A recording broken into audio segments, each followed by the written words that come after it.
Hello बच्चों, स्वागत है आप सबका हमारे इस नए लेक्चर में कोऑर्डिनेट ज्योमेट्री के। और बच्चों, आपको याद होगा कि सर्कल्स चैप्टर में हम फैमिली ऑफ सर्कल्स पढ़ रहे थे और मैंने आपको उसमें 3 टाइप बता दिए थे।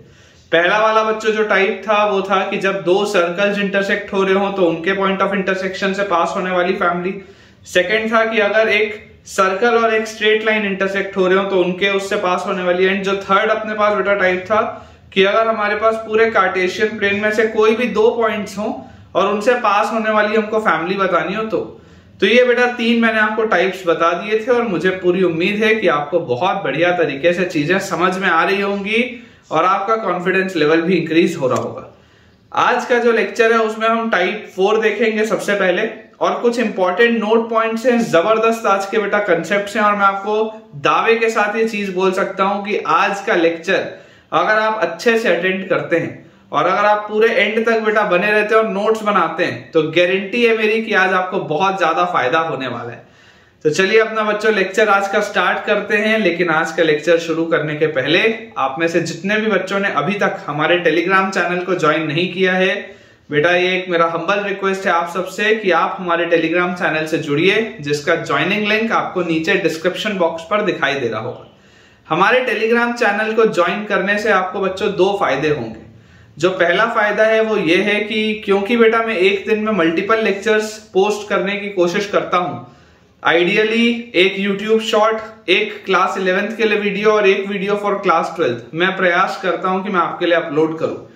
अब इसमें होता यह है कि कई बार बच्चों का कोई ना कोई लेक्चर छूट जाता है या उन्हें इस बात की जानकारी ही नहीं होती कि हमने कोई नया लेक्चर पोस्ट भी किया है।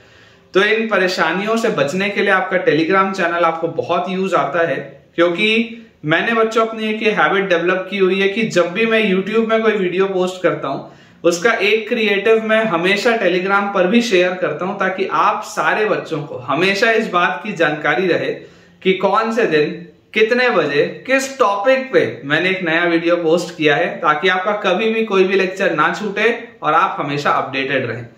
जो सेकंड हमारा बेनिफिट है वो ये है कि बेटा यहां पर मैं आपको बहुत सारे क्वेश्चंस की प्रैक्टिस करा रहा हूं। मैं अक्सर ये बात क्लेम भी करता हूं कि आपको शायद ही पूरे हिंदुस्तान में कोई भी ऐसा टीचर मिलेगा जेई पढ़ाने वाला जो क्लास नोट्स में आपको इस लेवल के क्वेश्चन, इतने सारे क्वेश्चन, इस क्वालिटी के क्वेश्चन करा रहा होगा। नहीं मिलना चाहिए मेरे हिसाब से, क्योंकि मैं आपको बेटा एक सोर्स से नहीं पढ़ा रहा हूं, मैं 6 से 7 अलग अलग सोर्सेस का जो पूरा निचोड़ है वो तुमको एक इस चैनल में दे रहा हूं। लेकिन फिर भी मैं आपको ये बोल दूं कि इतने सवाल भी सफिशिएंट नहीं है। अगर आपको मेंस और एडवांस क्रैक करना है तो आपको और बहुत सारे क्वेश्चंस के प्रैक्टिस की जरूरत है। और ये एक्स्ट्रा क्वेश्चंस कहाँ हमें मिलेंगे? तो अगेन हमारे टेलीग्राम चैनल पर आपको बेटा मिलेंगे। इसलिए आप किस बात का इंतजार कर रहे हैं, जल्दी से हमारे टेलीग्राम चैनल को आप ज्वाइन करिए। ज्वाइनिंग लिंक नीचे डिस्क्रिप्शन बॉक्स पे आपको मिल जाएगा। अब अगर आप नीचे डिस्क्रिप्शन बॉक्स तक पहुंच ही चुके हैं तो यार आपको उसमें बेटा एक यूट्यूब चैनल का भी लिंक दिख रहा होगा। सवाल ये उठता है कि भला ये वाला यूट्यूब चैनल कौन सा है? तो बेटा ऐसा मेरा मानना है कि अभी आप जिस एग्जाम की तैयारी कर रहे हैं, बहुत स्वाभाविक सी बात है कि आपको डीमोटिवेशन फील होगा या आप खुद पर सवाल उठाएंगे कि यार हम इस काबिल हैं भी या नहीं कि हम इस एग्जाम को निकाल पाए। तो आपको इन सारी परिस्थितियों से वापस बाहर निकालने के लिए, आपको मोटिवेट करने के लिए, आपका एनर्जी लेवल दोबारा से इंक्रीज करने के लिए ही ये यूट्यूब चैनल है, जिसमें बेटा मैंने ये बात सोच के रखी हुई है कि मैं सिर्फ पॉजिटिव वीडियोस आपके लिए शेयर करूंगा। मैं आपके लिए उसमें ऐसे वीडियोस शेयर करूंगा जो आपको इंस्पायर करें और आप अपनी जेई की जर्नी उसी रफ्तार के साथ, उसी जुनून के साथ कंटिन्यू करते रहें। तो अगर आप चाहें तो आप एक बार उस चैनल को भी विजिट करें, और अगर आपको थोड़ा सा भी उसमें फायदा लगता हो तो आप उसे भी सब्सक्राइब कर सकते हैं। चलिए, तो अब बहुत सारे ज्ञान की बात के बाद और अपने खुद के प्रमोशन के बाद हम स्टार्ट करते हैं अपना आज का लेक्चर। और अगर आपको मेरे पढ़ाने से थोड़ा सा भी बेनिफिट हो रहा हो तो इस वीडियो को जल्दी से लाइक कर दीजिए। लिखा है बेटा अपने पास, आप हेडिंग डालेंगे टाइप 3 के बाद अब टाइप 4। टाइप 4 के अंदर बच्चों आप लिखेंगे equation of family of circles, equation of family of circles, equation of family of circles touching a fixed line, touching a fixed line, equation of family of circles touching a fixed line touching a fixed line at a fixed point, at a fixed point. अपने पास बच्चों अब अपने को एक ऐसी line का, एक ऐसे सर्कल की फैमिली बतानी है जो किसी फिक्स लाइन को एक फिक्स पॉइंट पे टच करता हो। सवाल मैं आपको कराऊंगा, सबसे पहले मैं आपको समझा दूं कि हो क्या है। इमेजिन करिए आपके पास एक स्ट्रेट लाइन है और ये आपके पास एक फिक्स पॉइंट है, और आपको बोला जा रहा है कि मान लेते हैं ये जो फिक्स पॉइंट है, लेट अस से दिस इज x1 y1, तो आपको बोला जा रहा है कि इस फिक्स पॉइंट को टच करते हुए जो फैमिली ऑफ सर्कल्स होगा वो क्या होगा।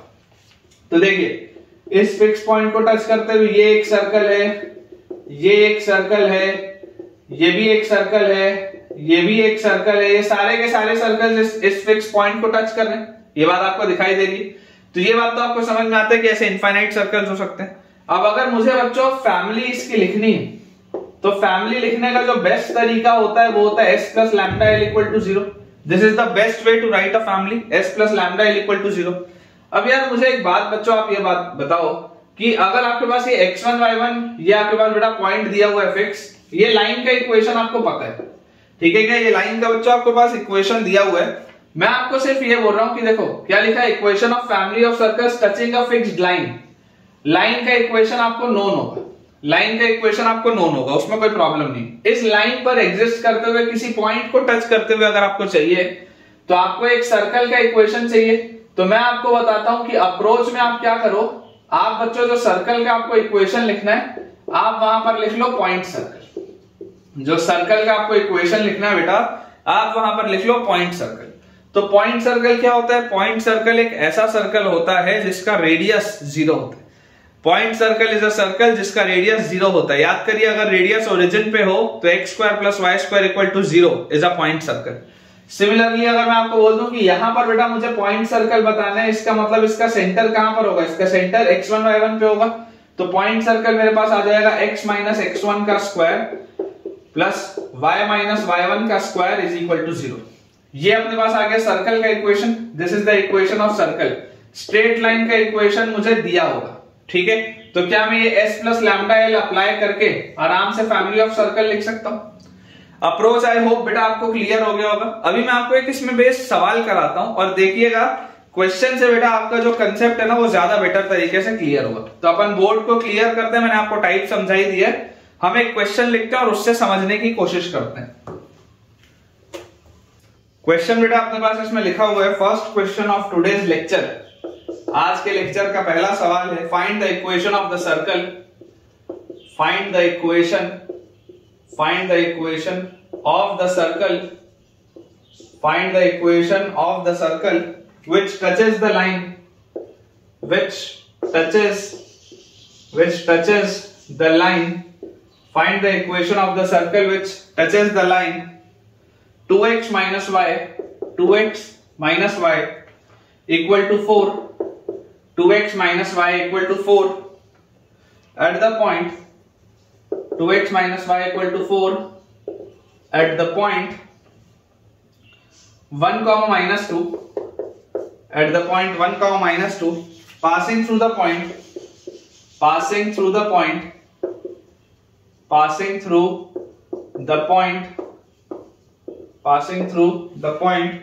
3 comma 4। अब देखिए ये बेटा आपके पास सिंपल सा फैमिली ऑफ सर्कल्स टाइप 4 का क्वेश्चन है। अगर हम इसमें अप्रोच समझें तो अप्रोच हमारे पास क्या आ जाएगा? देखिए आपको क्या बोला जा रहा है, find the equation of the circle which touches the line. एक लाइन का इक्वेशन मुझे दिया हुआ है, लाइन का इक्वेशन मुझे दिया हुआ है 2x minus y equal to 4, ठीक है? This is the equation of line 2x minus y equal to 4। अब इस लाइन के इक्वेशन बेटा मुझे ये बोला जा रहा है विच touches this line at the point 1 comma minus 2। अब देखो 1 comma minus 2 क्या इस पे लाई करेगा कि 1 डालोगे तो ये 2, -2 डालोगे तो 4। हाँ बिल्कुल सही। तो मान लीजिए यहां पर कोई एक पॉइंट है 1 comma minus 2, 1 comma minus 2 पर आपका बेटा जो सर्कल है वो टच होना चाहिए, ठीक है ना? which touches the line this at the point this passing through the point 3 comma 4। अब ये इस तरीके का बेटा मुझे एक सर्कल बताना है, इस तरीके का, ठीक है क्या? और ये किसी अन्य पॉइंट 3 comma 4 से भी पास होता है। ये बच्चों किसी अन्य पॉइंट 3 comma 4 से भी पास होता है, ये मुझे बोला जा रहा है। तो मैं आपको बोलूंगा कि अप्रोच बहुत सिंपल सा है कि हम ऐसा करते हैं, हम लिख लेते हैं फैमिली ऑफ सर्कल्स को हम लिख लेते हैं s plus lambda L is equal to 0। तो जैसे हम ये लिखेंगे तो सर्कल का इक्वेशन पॉइंट सर्कल क्या आ जाएगा, point circle will be x minus 1 का स्क्वायर प्लस y प्लस 2 का square equal to 0।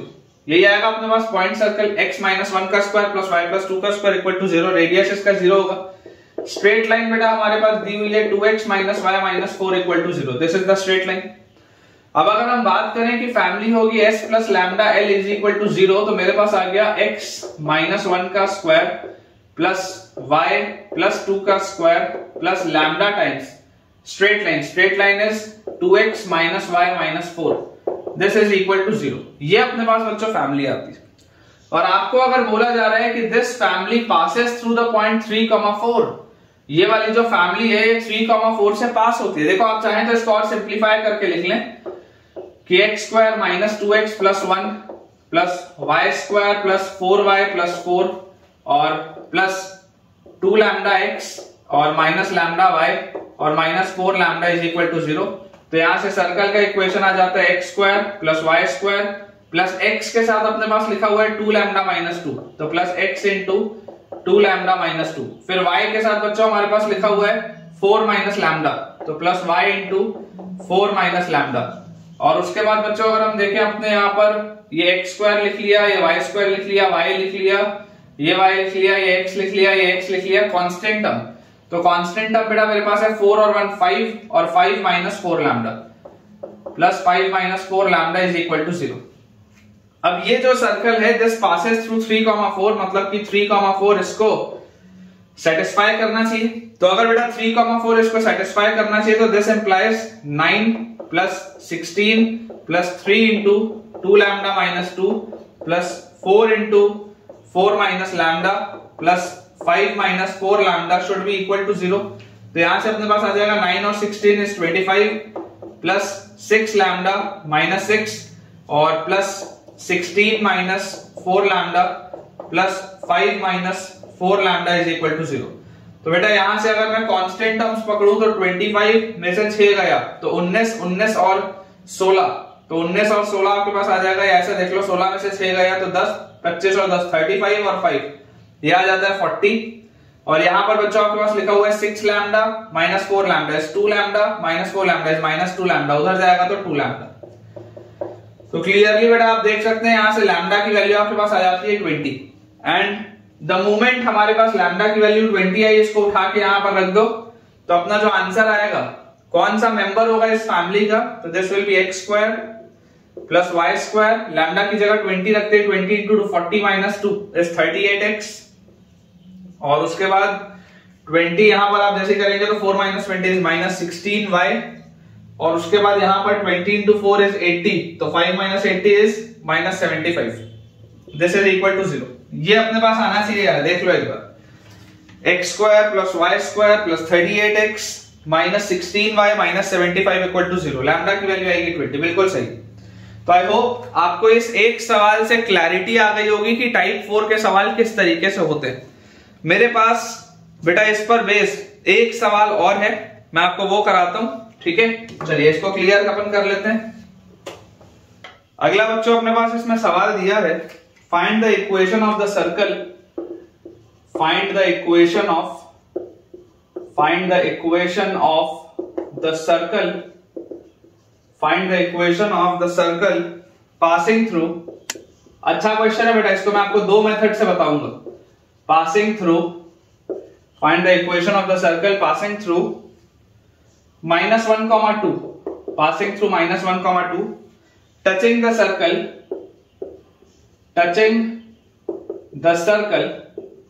passing through -1,2, touching the circle, x square plus y square, x square plus y square minus 8x, x square plus y square minus 8x plus 6y equal to 0 at origin। ये अपने पास देखो question, ठीक है। इसमें आप star लगा लीजिए। मैं आपको बेटा इसको दो मेथड से बताता हूं, ठीक है। सॉल्यूशन देखते हैं। सबसे पहले मेथड 1, देखो सवाल क्या लिखा हुआ है। सवाल लिखा हुआ है find the equation of the circle passing through -1, -2। ये वाला जो पॉइंट दिया हुआ है यार, ये तो लैम्डा के लिए दिया हुआ है। पासिंग थ्रू -1, -2 मतलब लैम्डा के लिए दिया हुआ है। Touching the circle this at origin. आपको एक ऐसा सर्कल बताना है जो इस सर्कल को ओरिजिन पे टच करता हो और इस पॉइंट से पास होता हो। तो सबसे पहले तो आप ये एक सर्कल देख लीजिए, ये आपके पास सर्कल है, this is your circle which is x square plus Y square minus 8x plus 6y is equal to 0। X square plus Y square minus 8x plus 6y equal to 0। अब ये वाला बच्चों जो सर्कल आपके पास दिया हुआ है, इस सर्कल को मैं बोल रहा हूं देखो इसमें कांस्टेंट टर्म गायब है, मतलब ये सर्कल ओरिजिन से तो पास हो रहा है। इमेजिन करिए अब यहां पर कहीं पर अगर ये ओरिजिन के कोऑर्डिनेट्स होंगे 0,0, अगर यहां पर कहीं पर ओरिजिन के कोऑर्डिनेट्स होंगे तो आपको एक ऐसा सर्कल बेटा बताना है कि यार जो इस सर्कल को टच करता हुआ हो ओरिजिन पे, जो इस सर्कल को ओरिजिन पे टच करता हुआ हो और किसी अन्य पॉइंट -1,2 से ही पास होता हो। Equation of the circle passing through -1,2 touching the circle this at origin. एक सर्कल है, इसको ओरिजिन पे टच करता हो और -1,2 से पास भी होता हो। तो मैं आपको बोलता हूं कि यार दो सर्कल के टच वाली तो मेरे को कोई प्रोफाइल नहीं आती, टाइप कोई भी नहीं है फैमिली का, लेकिन सर्कल और स्ट्रेट लाइन में होता है भाई साहब टाइप। सर्कल और स्ट्रेट लाइन में टाइप होता है। तो मैं आपको अगर यार ये बोलूं कि आप इमेजिन करिए ये आपके पास कोऑर्डिनेट है 0,0, आपको दिखाई दे रहा है कि 0,0 इस सर्कल पर लाई भी कर रहा है। आप जरा एक बार के लिए सोच के देखिए कि क्या ये टैंजेंट का मैं इक्वेशन लिख सकता हूं क्या? Equation of tangent at a point, equation of tangent will be t equal to 0। Equation of tangent at a point, सोच के देखो ये वाला जो सर्कल है, ये जो बेटा बड़ा वाला सर्कल है, इसका मेरे को इक्वेशन पता है। इस बड़े वाले सर्कल पर अगर मुझे टैंजेंट का इक्वेशन लिखना है तो टैंजेंट का इक्वेशन क्या होता है? t equal to 0। और टैंजेंट का इक्वेशन हम लिखते कैसे हैं? यहां से आप याद करो x x1 plus y y1, उसके बाद यहां पर अगर देखेंगे तो -4 बाहर, 2x को आप लिखेंगे x प्लस x1, फिर यहां पर आप लिखेंगे 3 बाहर, 2y को आप लिखेंगे y plus y1 is equal to 0। और आपको बच्चों यहां पर दिखाई दे रहा है कि x1 और y1 की वैल्यू क्या है? x1 और y1 की वैल्यू 0 है, मतलब ये खत्म, ये खत्म, ये खत्म, ये खत्म, खात्मा हो गया भाई साहब सबका।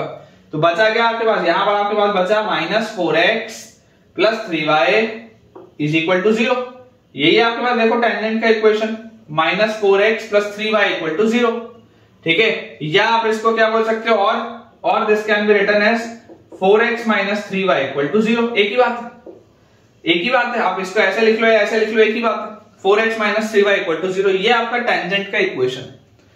ठीक है, कि ये टैंजेंट का इक्वेशन आ गया। अब मेथड 1 क्या है? मेथड 1 बेटा ये है कि मेथड 1 में मैं आपको बोल रहा हूं कि देखो एक आपके पास स्ट्रेट लाइन है, एक आपके पास सर्कल, एक आपके पास स्ट्रेट लाइन है, एक आपके पास सर्कल है और ये फिक्स पॉइंट पे इसको टच करता हुआ जा रहा है। स्ट्रेट लाइन और सर्कल देखो आपको दोनों दिखाई दे रहे हैं।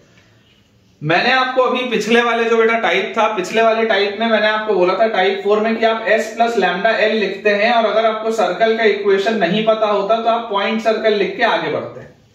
अभी अभी मैंने आपको बताया था कि स्ट्रेट लाइन का इक्वेशन आपको पता होगा, देख लो स्ट्रेट लाइन का इक्वेशन तो आ गया। सर्कल के लिए मैंने आपको बोला था कि सर्कल के लिए अगर आपको सर्कल ना पता हो तो आप पॉइंट सर्कल मान के आगे बढ़ जाइए। यही मैंने आपको बताया था कि सर्कल ना पता हो तो पॉइंट सर्कल मान के आप आगे बढ़ो। अब देखो यहां पर मेथड 1 में आपको बोल रहा हूं कि आपको ये वाला सर्कल तो दिया हुआ है, ये चलो मेथड 1 में अपन पॉइंट सर्कल मान के ही आगे बढ़ते हैं। ये वाला सर्कल आप इग्नोर करो, ये वाले सर्कल को आप इग्नोर करो, ये वाले बेटा सर्कल को आप सिर्फ इसलिए मानो कि आपको टैंजेंट का इक्वेशन यहां से मिल गया। ये वाले सर्कल से आपको सिर्फ टैंजेंट का इक्वेशन मिल गया, आप इतना मान के चलो। तो अगर मैं अपने टाइप 4 के कंसेप्ट से जाऊं मेथड 1 में, तो मैं बोलूंगा सर्कल का इक्वेशन क्या आएगा? सर्कल का equation will be point circle. तो 0,0 पर जो पॉइंट सर्कल होगा that will be x square plus y square equal to 0। तो मेरे पास ये आ जाएगा x square plus y square circle plus lambda into straight line. Straight line is 4x minus 3y equal to 0। यही आएगा अपने पास, फैमिली यही आएगी ना, देख लो आप। This will be the family, this will be the family s plus lambda l। Circle अगर मैं बोलूंगा पॉइंट सर्कल लिखता हूं, मेथड 1 है, मेथड 1 है जो अभी अभी पढ़ के आया हूं। तो ये पॉइंट सर्कल मैंने लिखा 0,0 पे, स्ट्रेट लाइन का इक्वेशन मेरे पास था। आपके मन में सवाल उठ रहा होगा कि सर ये वाले सर्कल का तो आपने यूज ही नहीं किया, तो इसलिए बोल रहा हूं क्योंकि ये वाले सर्कल से ही तो टैंजेंट लिखा है ना, तो यूज आ गया इसका, कोई दिक्कत नहीं। यही वाले सर्कल से अपन ने इसको यूज किया, तो यहां से आपके पास ये लिखा गया this is a point circle eight 0,0, this is a straight line. तो ये टाइप 4 का सवाल हो गया कि equation of circle which touches a fixed line at a fixed point. Equation of circle which touches a fixed line at a fixed point, type 4 का सवाल। तो यहां से देखो ये लैम्डा निकालने के लिए बोल रहा है -1,2 से पास हो रहा है, तो -1,2 अगर मैं उठा के इसमें डाल दूं तो मेरे पास आ जाएगा 1 + 4 प्लस लैम्डा इंटू -4 और 2 रखेंगे तो -6 इज इक्वल टू 0। तो यहां से अपने पास आ जाता है 5 इज इक्वल टू, ये बेटा उधर जाएगा तो -10 है, उधर जाएगा तो 10 लैम्डा। तो यार यहां से मुझे समझ में आता है कि लैम्डा की वैल्यू बच्चों आएगी आपके पास हाफ, और जैसे लैम्डा की वैल्यू हाफ आएगी तो आंसर आपके पास देखो जो मेथड 1 से आंसर आ रहा है, आंसर आपके पास क्या जा रहा है, लैम्डा की वैल्यू हाफ रखते equation will B x² plus y² और लैम्डा की वैल्यू हाफ रखूंगा तो half into 4x is 2x और फिर जैसे ही हाफ रखूंगा तो half into -3y is -3y/2 -3y/2 this is equal to 0। ये अपने पास आ जाता है, ठीक है क्या, ये अपने पास आ गया। अब सिमिलरली अगर हम मेथड 2 पर जाएं तो मैं आपको बोलता हूं कि लगेगा यही वाला टाइप 4 ही है, s प्लस लैम्डा l ही लगाऊंगा, टाइप 4 ही करूंगा। लेकिन मैं बोल रहा हूं कि अगर पॉइंट सर्कल के अलावा मुझे कोई दूसरा सर्कल भी पता है तो क्या प्रॉब्लम है। टाइप 4 से तो आप बोल सकते हो कि यार पॉइंट सर्कल होता है, पॉइंट सर्कल मानना होता है। बेसिकली आपको एक सर्कल चाहिए, यू नीड अ सर्कल, एक आपको ऐसा सर्कल चाहिए जो इसको टच करता हुआ जा रहा। तो मैं बोलता हूं कि आप यही वाला सर्कल ले लो जो आपको दिया हुआ है, ये सर्कल हो गया, ये टेंजेंट वाली लाइन हो गई।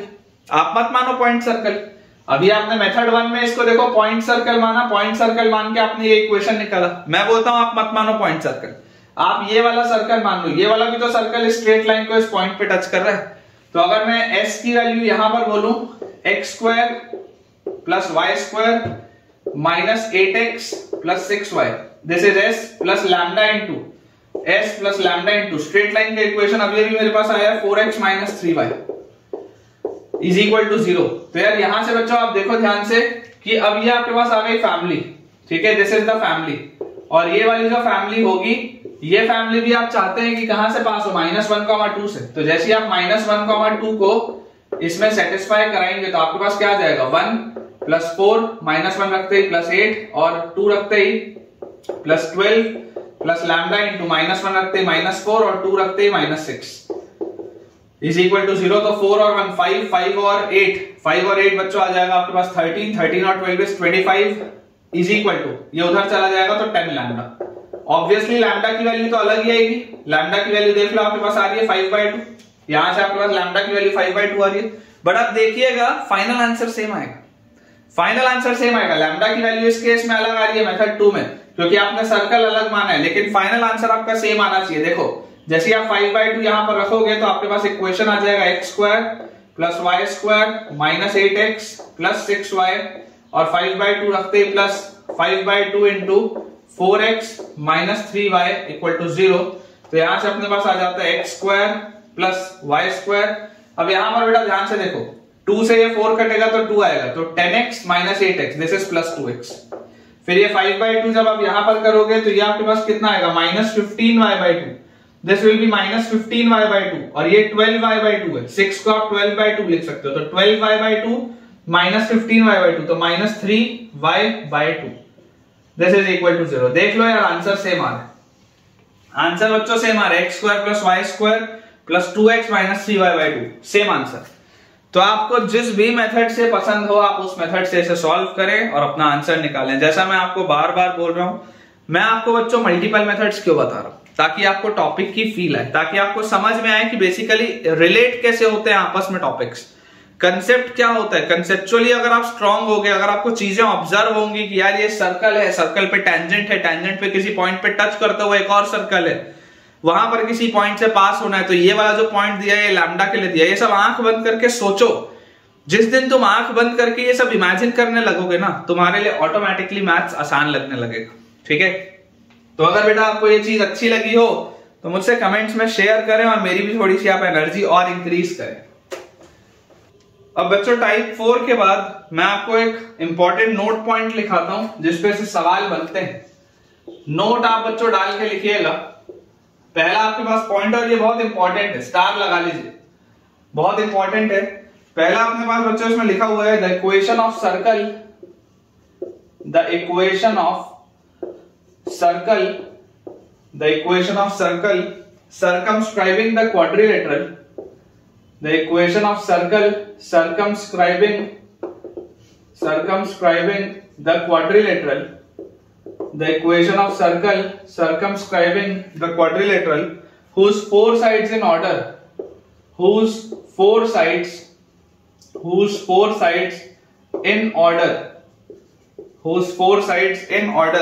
are the equation of circle circumscribing the quadrilateral whose four sides in order are L1 equal to 0, L2 equal to 0, L3 equal to 0, L4 equal to 0.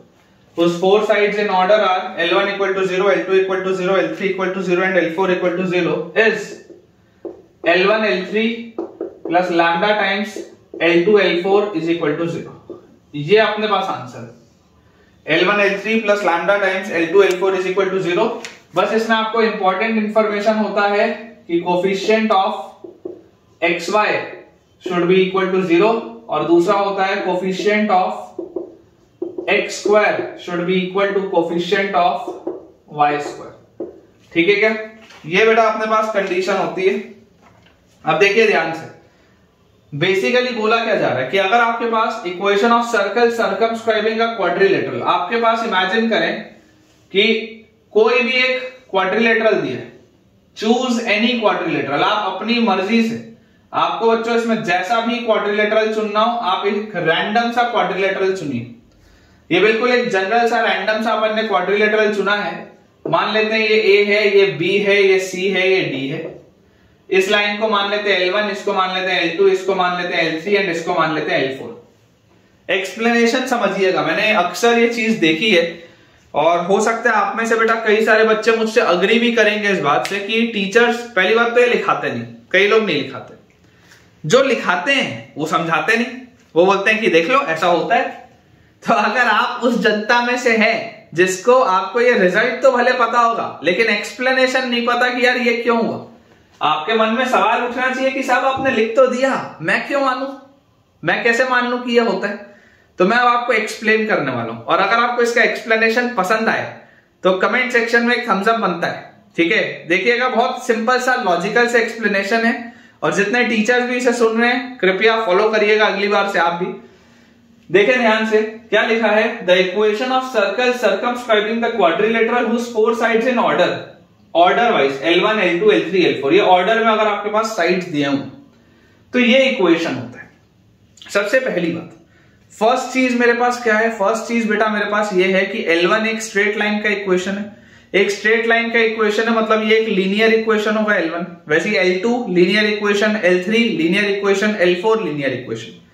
यहां पर अगर मैं दो लीनियर इक्वेशंस को आपस में मल्टीप्लाई करूंगा तो एक जनरल क्वाड्रेटिक बनेगा ax square 2hxy by square 2gx 2fyc, एक जनरल क्वाड्रेटिक बनेगा, जनरल सेकंड डिग्री का कर्व बनेगा जब मैं दो लीनियर इक्वेशंस को मल्टीप्लाई करूंगा। तो वैसे यहां पर भी अगर मैं इन दो लीनियर इक्वेशंस को मल्टीप्लाई करूंगा तो एक जनरल क्वाड्रेटिक बनेगा, जनरल सेकंड डिग्री का कर्व बनेगा। तो एक बात मैं गारंटी से बोल सकता हूं, वो गारंटी से मैं एक बात क्या बोल सकता हूं कि ये जो होगा this will form a general second degree equation. ये बात तो बेटा मेरे गारंटी से आपको बोल सकता हूं, आप सारे बच्चे समझ रहे होंगे कि यार ये दो लीनियर इक्वेशंस को मल्टीप्लाई करूंगा तो 2 डिग्री इक्वेशन बनेगा, क्वाड्रेटिक बनेगा। इन दो लीनियर इक्वेशंस को ही मल्टीप्लाई करूंगा तो एक 2 डिग्री इक्वेशन बनेगा, क्वाड्रेटिक बनेगा। तो ये जो पूरा का पूरा होगा ये जनरल सेकंड डिग्री इक्वेशन तो है, इसमें कोई शक की बात नहीं।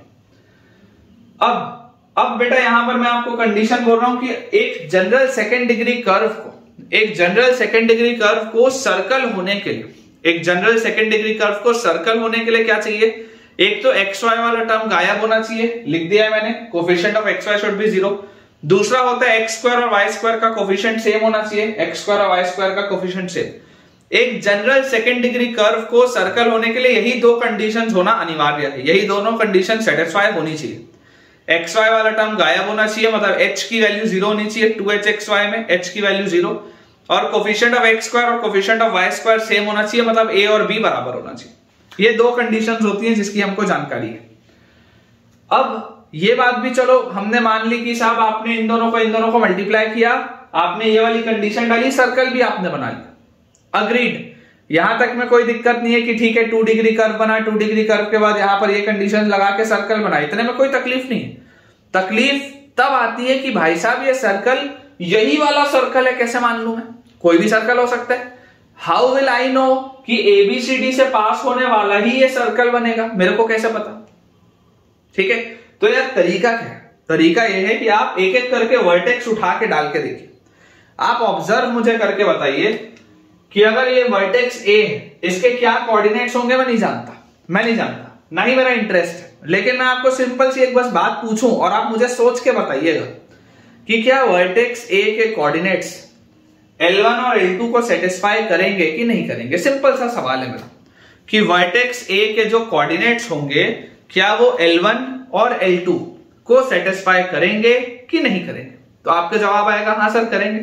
L1 पर भी लाई कर रहा है ए, L2 पर भी लाई कर रहा है ए को अगर मैं L1 और L2 पे रखूंगा तो सेटिस्फाई होना चाहिए। सोच के देखो, जैसे ही आप वर्टेक्स ए के कोऑर्डिनेट को इस इक्वेशन में डालोगे, ए डालते ही L1 0 हो जाएगा, ए डालते ही L2 0 हो जाएगा, तो L1 0 होते ही ये गायब, L2 0 होते ही ये गायब, LHS RHS सेटिस्फाई हो गया। मतलब कि ये जो इक्वेशन है ये वर्टेक्स ए से पास हो रहा है, आप ऐसा बोल सकते हैं, क्योंकि LHS और RHS आपका सेटिस्फाई हो गया। सिमिलरली वर्टेक्स बी जो होगा, क्या वर्टेक्स बी को मैं ये बोल सकता हूं कि L2 और L3 से सेटिस्फाई करेगा? तो अगर वर्टेक्स बी L2 और L3 को सेटिस्फाई करेगा, उठा के वर्टेक्स बी रख के देखो, वर्टेक्स बी का कोऑर्डिनेट रखते ही L3 गायब, L2 गायब, ये भी 0, ये भी 0, पूरा LHS RHS बराबर हो गया। मतलब ये जो भी इक्वेशन होगा ये बी से भी पास होगा। अब आप वर्टेक्स सी के कोऑर्डिनेट्स उठा के डालिए। जैसे ही आप वर्टेक्स सी के बच्चों कोऑर्डिनेट्स उठा के डालेंगे तो L3 और L4 सेटिस्फाई होगा, L3 गायब, L4 गायब। जैसे आप सी उठा के डालोगे ये 0, ये भी 0, पूरा 0 हो गया फिर से, मतलब ये वर्टेक्स सी से ही पास हो रहा है। एंड फाइनली जब बेटा मैं वर्टेक्स डी को उठा के इसमें डालूंगा तो वर्टेक्स डी डालते ही L1 और L4 0 होगा। मतलब कि जैसे आप वर्टेक्स डी के कोऑर्डिनेट उठा के बेटा इसमें डालते हैं तो L1 भी खत्म, L4 भी खत्म। इसका मतलब कि ये जो सेकेंड डिग्री कर्व है वो सेकेंड डिग्री कर्व तो इन चारों पॉइंट से पास हो रहा है, और इन चारों पॉइंट से पास होने वाले सेकेंड डिग्री कर्व में जैसे ही मैंने बोला एक्स वाई के कोफिशिएंट को 0 करो, एक्स स्क्वायर और वाई स्क्वायर के कोफिशिएंट को सेम करो, तो ये सेकेंड डिग्री कर्व सर्कल भी बन गए। मतलब ये एक ऐसा सर्कल हो गया, सुनो ध्यान से, ये एक ऐसा सर्कल हो गया जो कि ए बी सी और डी सबसे पास भी हो रहा है। मतलब कि क्या लिखा है? The equation of circle circumscribing the quadrilateral whose four sides in order are L1, L2, L3 and L4 is L1, L3 plus lambda L2, L4। आमने सामने वाले L1, L3 plus lambda times L2, L4, आमने सामने L1, L3 ऐसा चाटा मारते हैं ना, ऐसा L1, L3 और L2, L4, ठीक है, आमने सामने वाले, इसको बस याद रखना, ठीक है। ये इक्वेशन होता है, इस पे सवाल कराऊंगा मैं, अगर आज के लेक्चर में नहीं आया तो अगले लेक्चर में 100% कराऊंगा, लेकिन ये इंपॉर्टेंट अप्रोच है, इस पे आपको अच्छे सवाल मिलेंगे। अब सोचिए उस बेचारे बच्चे की तकलीफ जिस बच्चे को ये ना पता हो। आप में से हो सकते हैं कई सारे ऐसे बच्चे होंगे जिनको ये नहीं पता होगा, तो जिसको बेटा ये नहीं पता होगा वो क्या करेगा?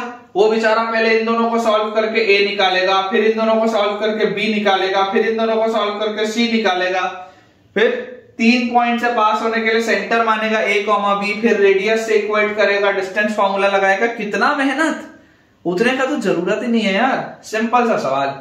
तो अगर आपको ये चीज पसंद आई हो तो मुझसे शेयर करके बताइएगा कि इतना डिटेल्ड एक्सप्लेनेशन आपको इसका पता था या नहीं। इसी तरीके से बेटा एक बहुत इंपॉर्टेंट नोट पॉइंट और है, तो अपन इसको क्लियर करते हैं और जो सेकंड नोट पॉइंट है वो लिखते हैं।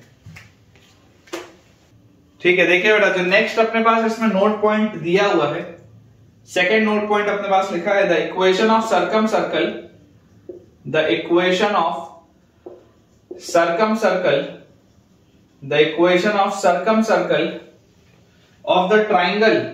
अभी हमने पिछले वाले में क्वाड्रिलेटरल की बात की, अब हम ट्राइंगल की बात कर रहे हैं। of the triangle whose three sides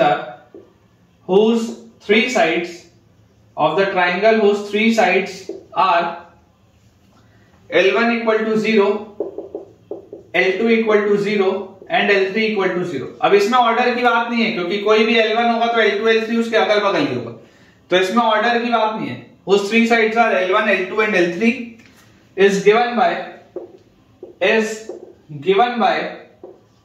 L1, L2 plus lambda times L2, L3 plus mu times L3, L1 is equal to 0। बहुत important, again very important concept, direct इस पे सवाल बनता है, वेरी इंपॉर्टेंट कंसेप्ट, कि ये आपके पास आ जाएगा इक्वेशन। ठीक है। अगेन आपको बेटा इसमें बस यही चीज इंश्योर करनी है कि coefficient of x y should be equal to 0 and coefficient of x square should be equal to coefficient of y square. ठीक है क्या? ये अपने पास देखो दो कंडीशंस होनी चाहिए।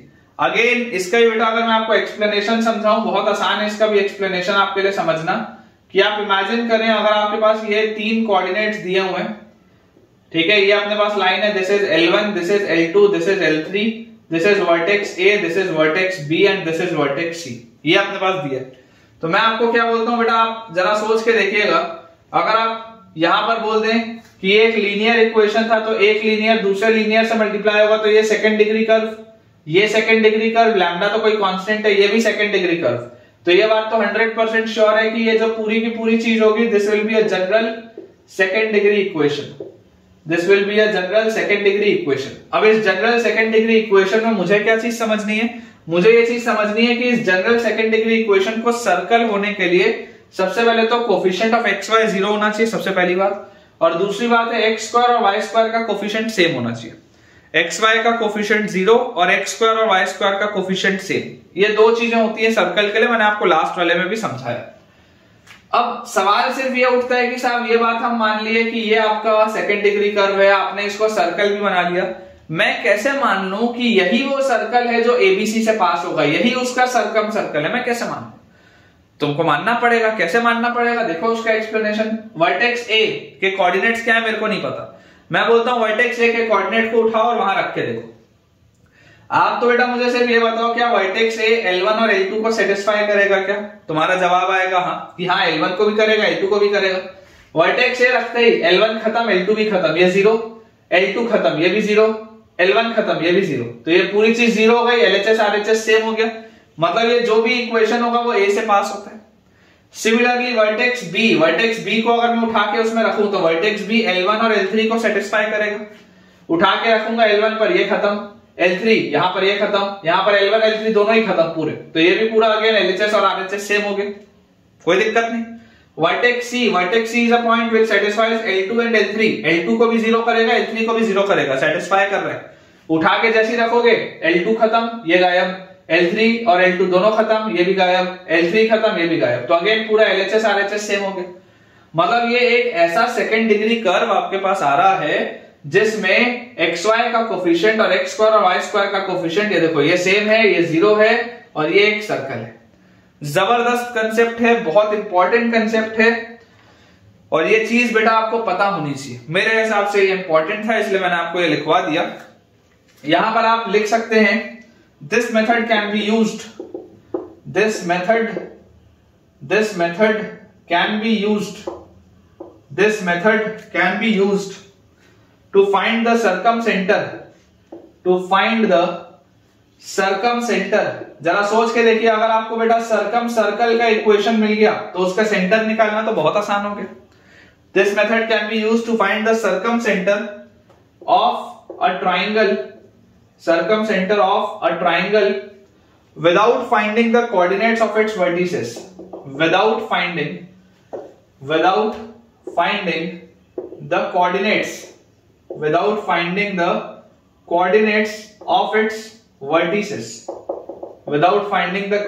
of its vertices, ये अपने पास है। This method can be used to find the circumcenter of a triangle without finding the coordinates of its vertices, मतलब कि अगर आपको ये ABC की इंडिविजुअल वैल्यू नहीं भी पता, तब भी ये जो सर्कमसेंटर O होगा आप उसको निकाल सकते हैं। तो इस कंसेप्ट पर बच्चों बेस्ड मैं आपको एक सवाल कराता हूं ताकि आपको इसकी फीलिंग समझ में आए और थोड़ा सा आपको कंसेप्ट क्लियर हो कि इसको सॉल्व कैसे करते हैं। सवाल बेटा अपने पास इसमें दिया हुआ है, find the equation of circum circle, find the equation of circum circle, find the equation of circumcircle of the triangle, circumcircle of the triangle, find the equation of circumcircle of the triangle having x plus y equal to 6, having x plus y equal to 6, 2x plus y equal to 4 and x plus 2y equal to 5 and x plus 2y equal to 5 as its sides। ठीक है, ये अपने पास बच्चों सवाल लिखा हुआ है। ठीक है, चलिए इसको अपन सॉल्व करते हैं। तो देखो बेटा, यहां पर कंसेप्ट आपका वही यूज होना है, सेम आपका कंसेप्ट इसमें यूज होना है कि आपको इक्वेशन ऑफ सर्कम सर्कल बताना है जिसके कि ये 3 साइड्स आपको पता है। तो इमेजिन करिए अगर ये बेटा मेरे पास 3 साइड जैसे दिए हुए हैं और ये मुझे सर्कम सर्कल निकालने में इंटरेस्ट है। ठीक है, ये बेटा मुझे सर्कम सर्कल निकालने में इंटरेस्ट है। मान लेते हैं ये L1 है, ये L2 है, ये L3 है, L1 L2 L3 ये अपने पास दिया हुआ है। तो मुझे क्या करना है, मुझे ये वाला सर्कम सर्कल का वैल्यू बतानी, इसका इक्वेशन बताना, इस सर्कम सर्कल का इक्वेशन। तो अगर मुझे इस सर्कम सर्कल का इक्वेशन बताना है तो कंसेप्ट क्या है, कंसेप्ट है कि सर्कम सर्कल का जो इक्वेशन होगा, equation of circum circle will be L1 L2, equation of circum circle will be L1 L2 plus lambda times L2 L3 plus mu times L1 L3 is equal to 0। यही आपके पास आ जाएगा equation circum circle का। अब एक एक करके बच्चों अपन इसमें साइड्स लिखते हैं। तो देखिए यहां पर आपके पास L1 is x plus y minus 6, L2 हमारे पास है 2x प्लस y माइनस 4। ठीक है, उसके बाद plus lambda times L2 is 2x plus y minus 4 into L3 is x plus 2y minus 5 plus mu times L1 L3, L1 is x plus y minus 6 multiplied by L3 is x plus 2y minus 5. This is equal to 0. ये अपने पास देखो दिया हुआ है L1 L2 plus lambda times L2 L3 plus mu times L1 L3 is equal to 0. अब जैसे ही ये बेटा मेरे पास आ गया सर्कल का इक्वेशन, तो इस सर्कल के इक्वेशन में मुझे इंश्योर क्या करना है। आप यहां पर देखिए आपके पास कितने वेरिएबल्स हैं। आप बेटा यहां पर 2 वेरिएबल है, एक वेरिएबल है लैम्डा, एक है म्यू। यही 2 की आपको वैल्यू नहीं पता, बाकी तो आपको क्या है, बाकी तो इक्वेशन आ जाएगा अगर लैम्डा और म्यू मिल गया तो। कंडीशंस मेरे दिमाग में कौन कौन सी हैं, तो 2 कंडीशन है। पहली कंडीशन है एक्स स्क्वायर और वाई स्क्वायर का कोफिशिएंट सेम होना चाहिए। दूसरी कंडीशन है एक्स वाई का कोफिशिएंट 0 होना चाहिए। तो यार यहां से चलो अब आप इसको पकड़ना चालू करो। आप देखो एक्स स्क्वायर का कोफिशिएंट क्या आएगा, what is coefficient of x square. पूरा ओपन अप नहीं करना है, लॉजिकली सोचो। एक्स स्क्वायर आएगा जब एक्स और एक्स यहाँ 2x मल्टीप्लाई होगा तो ये 2x स्क्वायर आएगा, तो यहाँ आएगा 2। उसके बाद यहां पर कभी भी x स्क्वायर आएगा क्या, और तो नहीं आएगा। फिर आपके पास आएगा जब 2x और x यहां मल्टीप्लाई होगा तो अगेन 2 आएगा विथ लैम्डा, तो प्लस 2 लैम्डा हो गया। फिर अगेन x स्क्वायर आएगा जब x और x मल्टीप्लाई होगा तो 1x स्क्वायर आएगा विथ म्यू, तो अगेन आपके पास आ गया म्यू। तो ये आपके पास आता है coefficient of x square. Similarly अगर बेटा हम निकालें कोफिशिएंट ऑफ y स्क्वायर, मैं फिर आपको बोल रहा हूं पूरा का पूरा आपको फिलहाल मल्टीप्लाई नहीं करना है, पूरा का पूरा आपको बेटा फिलहाल मल्टीप्लाई नहीं करना है। आप बेटा फिलहाल सिर्फ इक्वेशन पहले सॉल्व करिए। कोफिशिएंट ऑफ y स्क्वायर अगर आप देखेंगे तो y से y मल्टीप्लाई होगा तो y स्क्वायर का कोफिशिएंट आएगा 1 प्लस यहां पर देखेंगे y से 2y मल्टीप्लाई होगा तो 2y स्क्वायर आएगा, तो आपके पास आ रहा है 2 लैम्डा। और उसके बाद यहां पर बेटा अगर आप देखेंगे तो y से y स्क्वायर मल्टीप्लाई होगा तो यहां पर आपके पास आ रहा है 2 म्यू। तो यार ये दोनों सेम होने चाहिए। अगर बच्चों ये दोनों इक्वेट होने चाहिए तो इसका मतलब आप बोल सकते हैं 2 plus 2 lambda plus mu should be equal to 1 plus 2 lambda plus 2 mu. 2 lambda से 2 लैम्डा खत्म हो गया, तो यार यहां से आ गया 1 is equal to mu. Mu की वैल्यू 1 आ गई अपने पास, ठीक है क्या, म्यू की वैल्यू 1 आ गई। अब जैसे बेटा यहां से अपने पास म्यू की वैल्यू 1 आ गई, अब आप देखो कोफिशिएंट ऑफ एक्स वाई 0 होना चाहिए। कोफिशिएंट ऑफ एक्स वाई क्या होगा, what is coefficient of x y. तो कोफिशिएंट ऑफ एक्स वाई अगर बेटा मैं ढूंढूंगा तो एक्स वाई मिलेगा जब ये वाला एक्स इस वाई से मल्टीप्लाई होगा तो 1, ये वाला वाई इस एक्स से मल्टीप्लाई होगा तो 2, फिर ये वाला 2x जब इस 2y से मल्टीप्लाई होगा तो 4 लैम्डा। ठीक है, ध्यान से आप ऑब्जर्व करें, 2x को 2y से किया, फिर ये वाला y जब इस x से मल्टीप्लाई होगा तो xy के साथ एक और लैम्डा तो प्लस लैम्डा। फिर यहां पर देखिए ये वाला x जब इस 2y के साथ मल्टीप्लाई होगा तो 2 और विथ म्यू तो 2 म्यू। और यहां पर आप देखिए जब x को आपने 2y के साथ किया, जब आप y को x के साथ करेंगे तो अगेन xy आएगा 1 विथ म्यू तो प्लस म्यू, और इस पूरे की वैल्यू आनी चाहिए 0। तो यार यहां से अपने पास आ जाता है 1 plus 2, 1 plus 2 is 3 plus 4 lambda plus lambda is 5 lambda plus 2 mu plus mu is 3 mu. इसकी वैल्यू 0 है, म्यू की वैल्यू 1 है, तो अगर बेटा म्यू की वैल्यू 1 है तो ये तो बेकार हो गया, तो 3 प्लस 3 ये 6 हो गया, और उधर जाओगे तो -6, तो लैम्डा की वैल्यू आपके पास आ जाती है -6/5। तो इसके साथ बेटा आप देख सकते हैं कि हमने लैम्डा और म्यू को तो सक्सेसफुली निकाल लिया। अब जैसे ही हमारे पास लैम्डा और म्यू निकल गया, अब आपके पास बिल्कुल ये बात मैं मानता हूं कि थोड़ा सा मेहनत होगी, थोड़ा सा कैलकुलेशन होगा, लेकिन उसमें देखिए कोई दिक्कत की बात नहीं।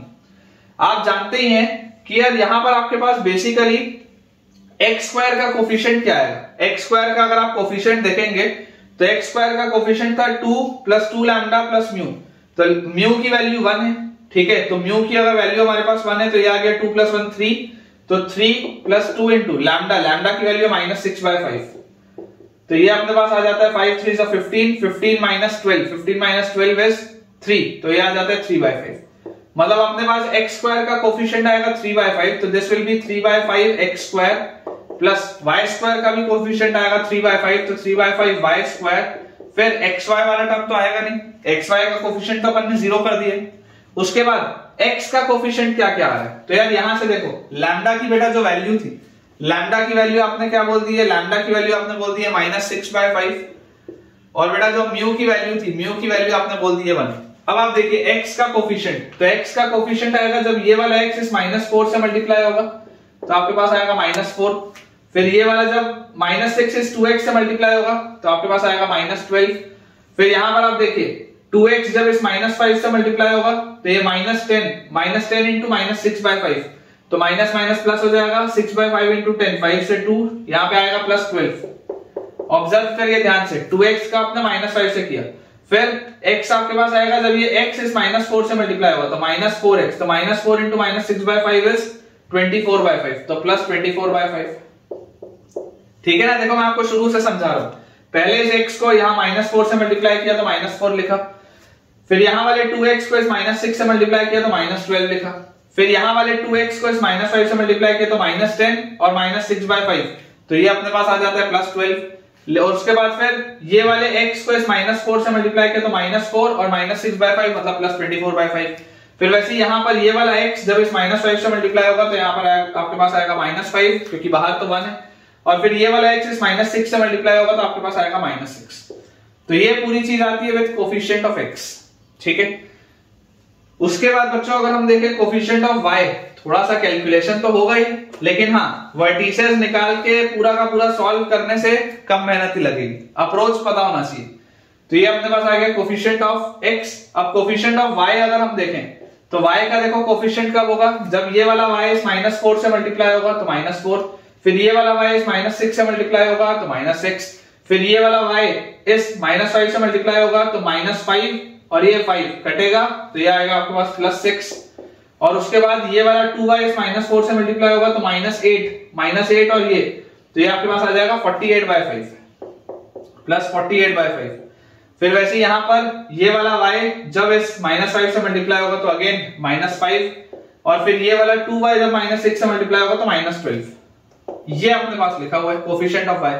एंड फाइनली बेटा अपने पास आएगा कांस्टेंट टर्म, तो कांस्टेंट टर्म आएगा जब -6 और -4 मतलब +24, फिर कांस्टेंट टर्म आएगा जब -4 और -5 मतलब +20, 5 और 20 कटेगा तो 4, तो अगेन -24, और उसके बाद यहां पर देखेंगे तो -5 और -6 is +30, this is equal to 0। ये आपका आंसर होना चाहिए। थोड़ा अगर इसको हम बस ध्यान से देख लें, -12 +12 गया, -6 +6 गया, +24 -24 गया, फाइनली देखो लिखा क्या, फाइनली बेटा अपने पास लिखा हुआ है 3/5 x square plus 3/5 y square. उसके बाद अगर हम यहां पर देखें तो ये लिखा हुआ है -4 और -6, -10 और -5 -15, तो 24/5 और -15, 24/5 और -15 ये अपने पास लिखा हुआ है। तो देखो कितना होता है 5 इंटू 15 होता है 75, और 75 में से बच्चों अगर 24 जाएगा तो आपके पास बचेगा -51, तो this will B -51/5 into x, ठीक है। ये अपने पास हो गया कैलकुलेट।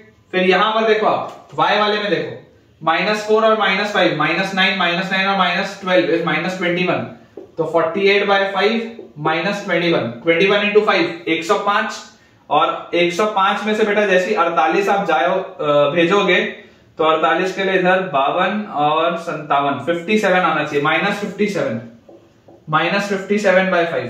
कैलकुलेट यार देखो खुद कर लो, कैलकुलेट आप अपने माइंड में कर सकते हो, मैं भी अपने माइंड में कर रहा हूं। तो माइनस 57 बाय 5 इंटू वाई और प्लस 30 इक्वल टू 0। आप बच्चों देख सकते हैं पूरा कैलकुलेशन मैंने आपके सामने किया, एक भी चीज रट्टा मार के नहीं रखा। तुमको समझा रहा हूं तो मुझे इतना समय लग रहा है, अदरवाइज मुझे ये पूरा कैलकुलेशन करने में बहुत अगर हो गया, बहुत ज्यादा हो गया तो 3 मिनट लगेंगे, उससे ज्यादा नहीं लगेगा। अगर मैं अपनी बेस्ट स्पीड में करूंगा तो 2 से 2.5 मिनट में हो जाएगा, बहुत हो गया तो 3 मिनट, उससे ज्यादा नहीं लगेगा। ठीक है, तो यहां से देखो जैसे बेटा आपके पास ये चीज आ गई, अब आपको इसमें करना क्या है, पूरे के पूरे आप चीज को 5/3 से मल्टीप्लाई कर दो तो आपके पास अच्छा आंसर आ जाएगा। 5/3 से जैसे आप इसको मल्टीप्लाई करोगे तो 5/3 से मल्टीप्लाई करते 5 से 5 कटा, 3 से ये कटेगा तो आपके पास यहां पर आ जाएगा 17, तो माइनस 17x। फिर 5/3 से 5 से 5 कटा, 3 से ये कटेगा तो आपके पास आ जाएगा माइनस 19y। और फिर 5/3 से तो बेटे जैसे ही आपने 5/3 से मल्टीप्लाई किया 3 से ये कटेगा आपके पास, तो 10 इंटू 5/3 से आपने इसमें करना है, 3 से ये करोगे तो 10 और 5 50, तो प्लस 50 इज इक्वल टू 0। ये आपके पास आंसर आएगा, देख लो, this will be the answer. Check एक बार कर लेते हैं, x square plus Y square minus 17x minus 19y plus 50 equal to 0, बिल्कुल सही, this is the right answer, है ना। मुझे भी अच्छा लग रहा है, एक बार में देखो बिल्कुल सही आंसर आया है। ठीक है, तो अप्रोच बेटा आपके देखे समझना जरूरी है। अगर आपको अप्रोच क्लियर हो तो कैसा भी सवाल हो, कितना भी कॉम्प्लिकेटेड हो, आप बहुत आसानी से बना सकते हैं। और ये अभी हमने सरकम सर्कल निकाला है, अगर मान लीजिए आपसे सरकम सेंटर पूछा होता तो आप सरकम सेंटर भी निकाल सकते थे, सेंट्रॉइड भी आप निकाल सकते हो तीनों लाइंस को सॉल्व करके। ऑर्थो सेंटर पूछा होता है, एचजीओ के कंसेप्ट से आप ऑर्थो सेंटर भी निकाल सकते हो। अपने माइंड में सब सोचो, अपने माइंड में सारी चीजें सोचो कि अगर मान लो मुझसे सेंट्रॉइड पूछता तो मैं क्या करता, तो सेंट्रॉइड अगर पूछता तो मैं बोलता कि तीनों लाइंस को सॉल्व कर लो, कोऑर्डिनेट्स निकालो और सेंट्रॉइड निकाल लो, x1 plus x2 plus x3y3 y1 plus y2 plus y3y3, centroid निकल जाता। सरकम सेंटर आपने निकाल लिया। मान लो अगर ऑर्थो सेंटर निकालने बोलता तो ऑर्थो सेंटर के लिए HGO, centroid divides the line joining orthocentre and circumcentre in the ratio 2:1। सब कुछ अपने माइंड में होना चाहिए, आंख बंद करके सब सोचा करो, ठीक है ना। आंख बंद करके सोया मत करो तुरंत, जब रात को बिस्तर पे लेटते हो तो आंख बंद करके सोचो कि क्या क्या पढ़ा है, सारे फॉर्मूले आपस में कनेक्ट करो। जिस दिन आप बेटा ये चीज करना सीख जाओगे ना, ऑटोमेटिकली आपको यार कॉन्फिडेंस इंक्रीज हो जाएगा। चलिए इसके साथ बेटा अब अपना अपन नेक्स्ट टॉपिक स्टार्ट करते हैं, that is pole and polar. ठीक है बेटा, तो आप हेडिंग डालेंगे पोल एंड पोलर। ठीक है, अगेन एक इंपॉर्टेंट टॉपिक है पोल एंड पोलर। छोटा सा कंसेप्ट है, कोई बहुत बड़ा कंसेप्ट नहीं है। पहले मैं आपको इसके बेसिक्स लिखवा देता हूं, उसके बाद हम आगे बेटा इसको पढ़ते हैं। लिखा हुआ है the polar of point P, the polar of point P x1 comma y1, the polar of point P x1 comma y1 is the locus of the point,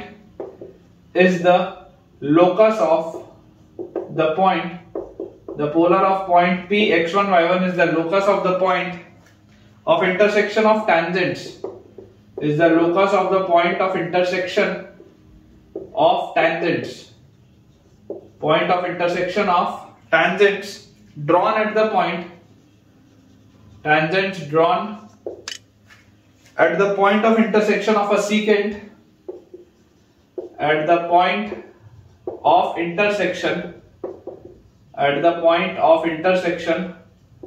of the secant, at the point of intersection of the secant through the given point,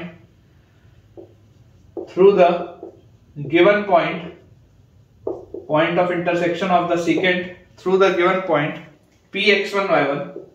अभी बेटा आप एक बार इसको सिर्फ note कर लीजिए, फिर मैं आपको अच्छे से समझाता हूं कि हो क्या रहा है। Through the given point P x1 y1 through the circle s equal to 0, through the circle s equal to 0।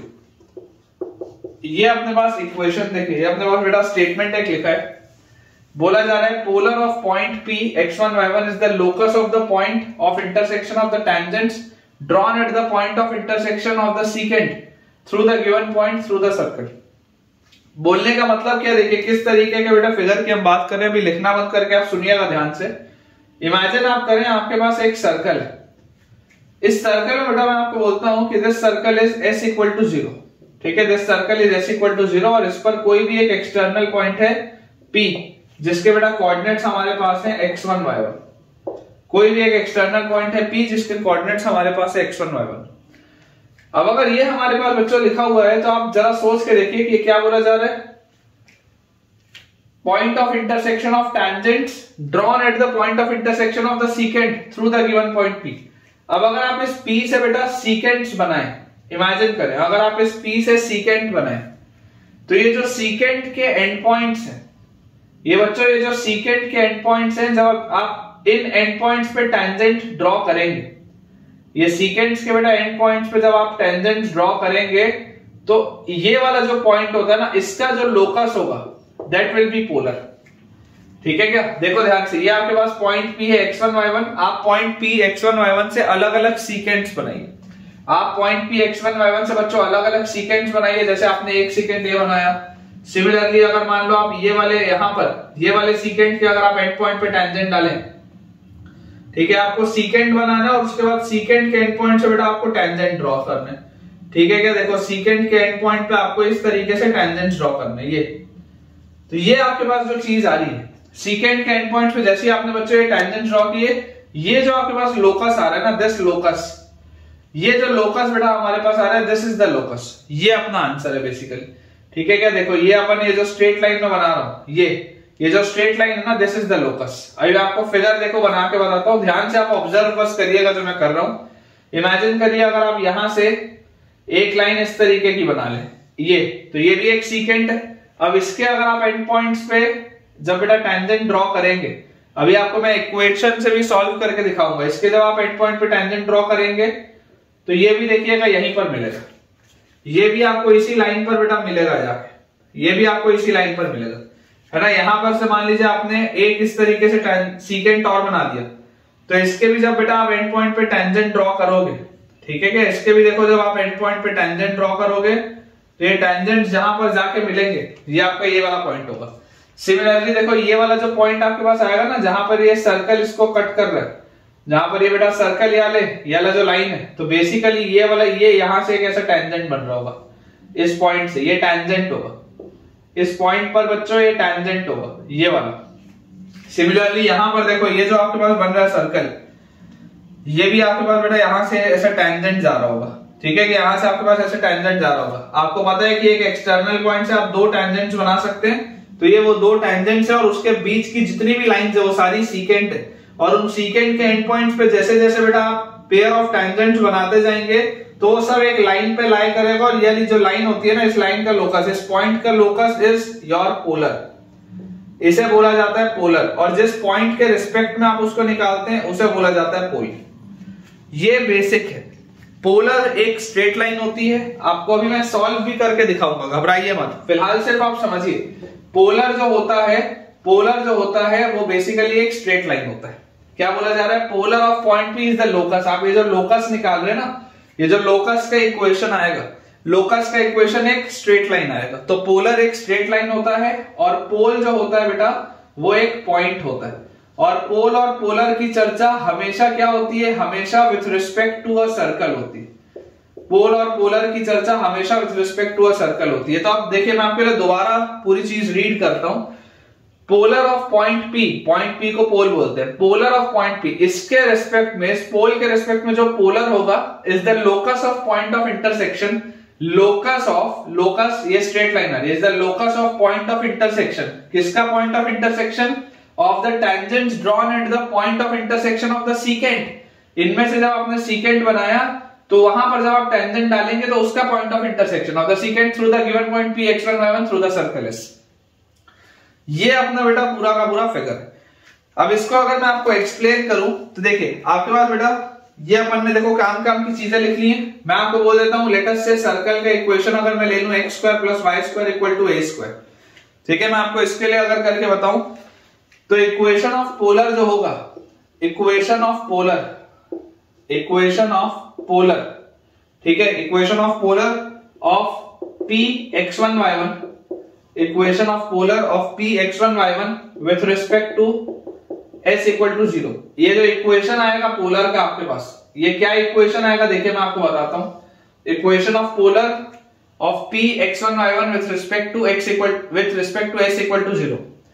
अब आप बच्चों समझने की यहाँ पे बेटा देखिए कोशिश करिए, क्लियरली आपको देखो एक चीज दिखाई दे रही है। अगर मैं ये वाले पॉइंट को थोड़ा सा अपन ऐसा करते हैं, फिगर को सिंप्लीफाई करते हैं। ये देखो आपको ये वाली तो फिगर आ गया होगा समझ में पूरा का पूरा कि हो क्या रहा है। मैं सॉल्व करने के पर्पज से इस फिगर को थोड़ा सा बेटा सिंप्लीफाई करता हूं ताकि अपन इसको सॉल्व कर पाए, क्योंकि क्या इतने कॉम्प्लिकेटेड फिगर में ना आपको समझ में नहीं आएगा कि हो क्या रहा है। तो इसको अपन बेटा क्लियर कर लेते हैं और यहां पर अपन इसको बनाते हैं थोड़ा सा सिंपल सा फिगर, इतनी सारी लाइंस नहीं बनाते। ये सर्कल है हमारे पास, ये एक्सटर्नल पॉइंट है, यहां से मैंने सीकेंट डाला। ये सीकेंट जिस पॉइंट ऑफ इंटरसेक्शन में बेटा यहां पर जाके मिलेगा, ये पॉइंट का मुझे लोकस बताना है। ये पॉइंट का जो लोकस आएगा वो पोलर होगा, ठीक है क्या। ये वाले बेटा जो पॉइंट का लोकस आएगा वो पोलर होगा, ठीक है। यहां पर से अपन ने एक्सटर्नल पॉइंट है let us say x1 y1, ये अपने पास सर्कल है which is x square plus y square equal to a square. यहां से अपन ने ये सीकेंट ड्रॉ किया है और ये सीकेंट के एंड पॉइंट्स पे से आपने बच्चों टेंजेंट्स को ड्रॉ किया और इसका इंटरसेक्शन पॉइंट जो होगा आपको उसका लोकस बताना है। यहां से अगर आप ऑब्जर्व बेटा ध्यान से करेंगे तो आप सोच के देखिए, क्लियरली आपको दिखाई दे रहा है कि इस सर्कल के लिए अभी आप इस पॉइंट को जो P बोल रहे थे, ये तो एक्सटर्नल पॉइंट है ही है, लेकिन इसके साथ साथ ये पॉइंट Q भी आपका एक्सटर्नल पॉइंट है।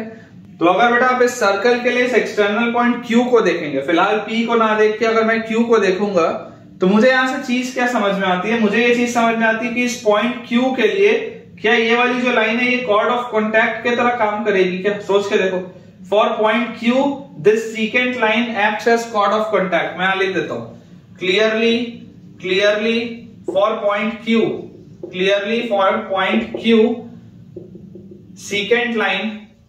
secant line behaves as chord of contact। तो बेटा पॉइंट Q के लिए ये जो सीकेंट वाली लाइन है ये किसकी तरह बिहेव कर रही है, कॉर्ड ऑफ कॉन्टैक्ट की तरह। तो equation of chord of contact अपने पास क्या आ जाएगा बच्चों, equation of chord of contact अगर आप देखोगे तो वो होता है t इक्वल टू 0। तो यार देखो एक्सटर्नल पॉइंट अभी मैं आपके लिए बोल रहा हूं h, k, इसके लिए अगर आप बेटा कॉर्ड ऑफ कॉन्टैक्ट का इक्वेशन लिखोगे इस सर्कल के रिस्पेक्ट में तो आपके पास आएगा xh plus yk is equal to a square. ये आपके पास आ जाएगा equation of chord of contact. इस पॉइंट के रिस्पेक्ट में ये कॉर्ड ऑफ कॉन्टैक्ट है, तो इस पॉइंट के रिस्पेक्ट में जो कॉर्ड ऑफ कॉन्टैक्ट का इक्वेशन होगा वो ये होगा। और आपको बेटा ये भी दिख रहा है कि clearly this line passes through x1 y1। मुझे यार ये बात भी दिखाई दे रही है कि यार ये जो लाइन मैंने निकाली, ये वाली जो लाइन मैंने निकाली है तो x1 y1 से ही पास हो रहा है। मतलब कि x की जगह x1 और y की जगह y1 में रखूंगा तो therefore x1 into h plus y1 into k is equal to a square, ये अपने पास आ जाएगा। और जैसी बेटा ये वाली चीज अपने पास आई तो यहां से देखो आप क्या बोल सकते हो, फाइनल स्टेप में h को x से और y को k को y से आप रिप्लेस करेंगे तो आपके पास आ जाएगा x x1 plus y y1 is equal to a square. देखिए फाइनल रिलेशन सेम आ रहा है, इसका मतलब क्या है, इसका मतलब ये है कि एक्सटर्नल पॉइंट P के रिस्पेक्ट में देखो ये जो आपके पास आ रहा है this is the required locus which comes out to be a straight line and this straight line is nothing but the equation of polar. ठीक है, इसका जो लोकस होगा बेटा, इसका लोकस इस तरीके से एक स्ट्रेट लाइन आएगी, इसका लोकस इस तरीके से एक स्ट्रेट लाइन आएगी। ठीक है क्या, इस एक्सटर्नल पॉइंट P का जो लोकस होगा, ये लोकस बेटा जो होगा ये एक स्ट्रेट लाइन आएगी जो थोड़ी देर पहले मैंने आपको फिगर में बताया था। और ये स्ट्रेट लाइन बेसिकली क्या है, ये स्ट्रेट लाइन का इक्वेशन यही है, ये स्ट्रेट लाइन का इक्वेशन यही है बेटा, t equal to 0 with respect to x1 y1, t equal to 0 with respect to x1 y1। यहां पर मैंने t इक्वल टू 0 जब लगाया था तो वो मैंने किसके रिस्पेक्ट में लगाया था, with respect to h, k। यहां पर मैंने t equal to 0 with respect to h, k लगाया था, लेकिन यहां पर t इक्वल टू 0 जो फाइनल आंसर आएगा वो with respect to x1 y1 आएगा। ये इसका कंसेप्ट है। अगर मैं आपको आसान भाषा में समझाऊं, अगर आपको इतना बेटा अपना माथा इसमें नहीं लगाना है तो आसान भाषा में आप समझो, ये सर्कल आपके पास है, सर्कल के बाहर अगर कोई भी आपके पास पॉइंट होगा, ठीक है, आज मैं अभी सिर्फ बाहर आपको केस बता रहा हूं, सर्कल के बाहर आपके पास कोई भी पॉइंट P होगा x1 y1, और अगर मान लीजिए आपको बोला जाएगा कि find the polar with respect to this point, find the equation of polar with respect to this point, तो आपको सबसे पहली बात पता होनी चाहिए कि पोलर जो होगा वो स्ट्रेट लाइन होगा और उसका इक्वेशन जो होगा वो t इक्वल टू 0 होगा with respect two point x1 y1 for this circle. बहुत सिंपल सी बात है। अगर आपको पोलर निकालना है तो पोलर एक स्ट्रेट लाइन होगा जिसका इक्वेशन होगा t इक्वल टू 0। एकदम सिंपल, बहुत ज्यादा सोचना ही नहीं। और इस पोलर के लिए ये जो आपके पास होगा दिस विल बी पोल, इस पोलर के लिए पोल होगा। पोल और पोलर एक दूसरे के लिए होते हैं, पोल के रिस्पेक्ट में आप पोलर निकालते हैं, इस पोलर के लिए ये पोल होगा, और ये दोनों चीजें with respect to a particular circle अपने पास चल रही होंगी। ठीक है, तो क्लियरली बच्चों आप देख सकते हैं कि equation of polar is a straight line which is basically t equal to 0। इसको बेटा अपन क्लियर करते हैं, थोड़ा सा हिस्सा मैं यहाँ पे क्लियर करता हूं। मैं आपको इसमें एक नोट का पॉइंट लिखा देता हूं, उसके बाद फिर अपन क्वेश्चंस की प्रैक्टिस चालू करेंगे। तो देखिए नोट बेटा आप डाल के लिखिएगा, नोट आप इसमें डाल के लिखिएगा, ऑल्दो मैंने आपको ये एक्सप्लेन कर ही दिया कि if the polar of point P, if the polar of point P x1 y1, if the polar of point P x1 y1 is L equal to 0, is line L equal to 0, मान लो polar एक straight line नहीं होगी, तो if the polar of point P x1 y1 is L equal to 0, then the point P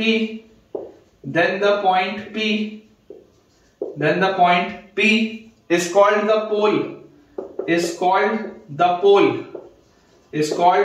pole, then the point P is called the pole of the polar L equal to 0, is called the pole of the polar L equal to 0। बहुत simple सी बात है कि इस polar के लिए ये पोल की तरह काम करेगा। तो ये बेटा बेसिक सी थ्योरी थी पोल और पोलर की। होता क्या है कि अगर टेक्निकली अगर आप देखेंगे एक्सटर्नल पॉइंट से अगर मैं सीकेंट बनाऊं, तो ये सीकेंट के एंड पॉइंट्स पे अगर हम टेंजेंट ड्रॉ करेंगे तो ये जिस लाइन पर मीट करेगा वो लाइन का भी इक्वेशन t इक्वल टू 0 ही आएगा। ठीक है, ये इसका कंसेप्ट है। अपन बच्चों अब सवालों की प्रैक्टिस स्टार्ट करते हैं ताकि आपको आइडिया हो कि एग्जाम में अगर क्वेश्चन आएंगे तो सॉल्व कैसे करना है। देखिए बच्चों अपन एक क्वेश्चन नोट करते हैं। सवाल अपने पास दिया हुआ है कि find the coordinates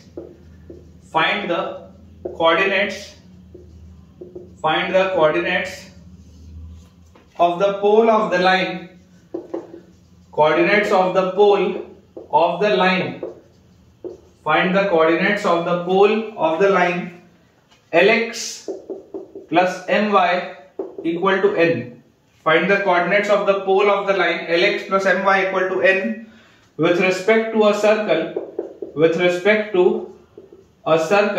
coordinates of pole of a line Lx plus My equal to n with respect to a circle x square plus y square equal to a square।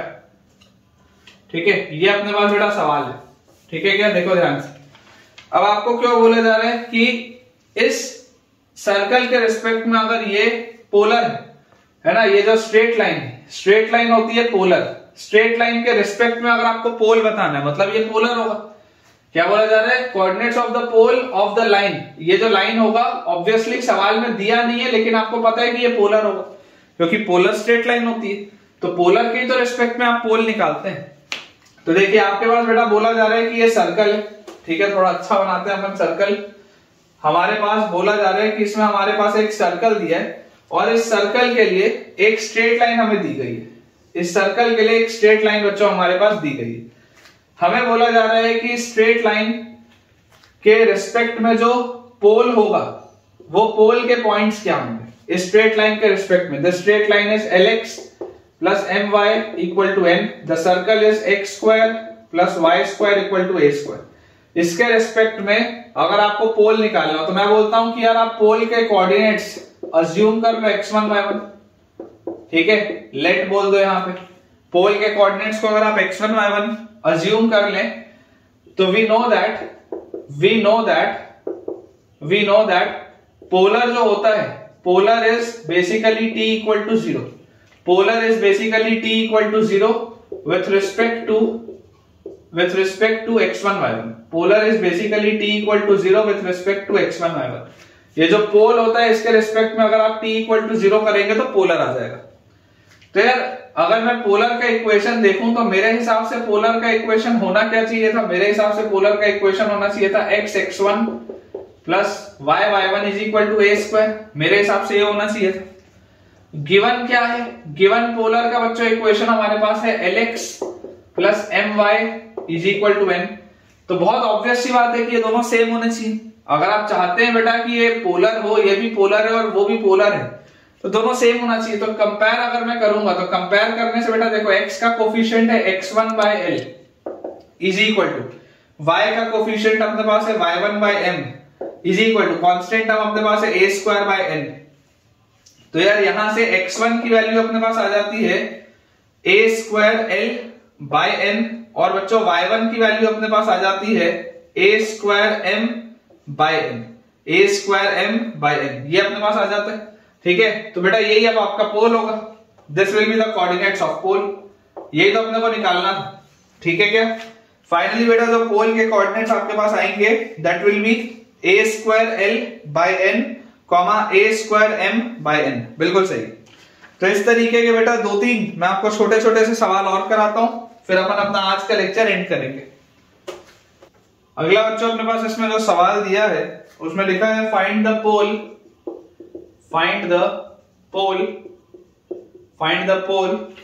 of the straight line 9x plus y minus 28 equal to 0, 9x plus y minus 28 equal to 0 with respect to the circle